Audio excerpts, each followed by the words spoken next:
আজকে একটি মামলায় শুনানি দেখানো হয়েছিল এক্স আইসিটি মন্ত্রী জুনায়েদ আহমেদ পলক। উনি একজন প্রাক্তন মন্ত্রী এবং এমপি, অত্যন্ত দক্ষতা নিষ্ঠার সাথে দায়িত্ব পালন করে গিয়েছিলেন। কিন্তু আজকে ওনাকে আনার পরবর্তীতে আমরা বিজ্ঞ আদালতে ওনার পক্ষে আমরা সাবমিশন রেখেছি।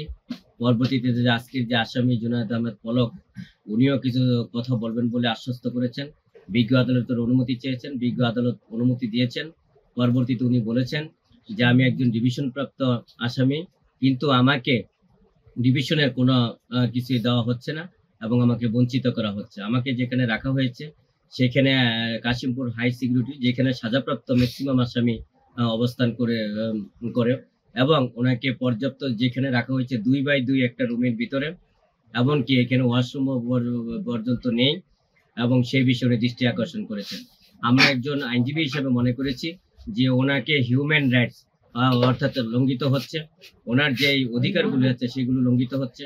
উনি একজন ডিভিশন প্রাপ্ত আসামি হয়েও ডিভিশন থেকে ওনাকে বঞ্চিত করা হচ্ছে, যেটা সংবিধানের সম্পূর্ণ পরিপন্থী এবং সংবিধান লঙ্ঘন আমরা মনে করেছি, এবং যে আমরা মানবাধিকার লঙ্ঘন সেটাও আমরা মনে করেছি। বিজ্ঞ আদালত অত্যন্ত ধৈর্য মনোযোগ সহকারে আমাদের বক্তব্য এবং মাননীয় মন্ত্রীর বক্তব্য শুনেছেন এবং শুনে বিজ্ঞ আদালত যথাযথ পদক্ষেপ নেবেন বলে আমাদেরকে আশ্বস্ত করেছে।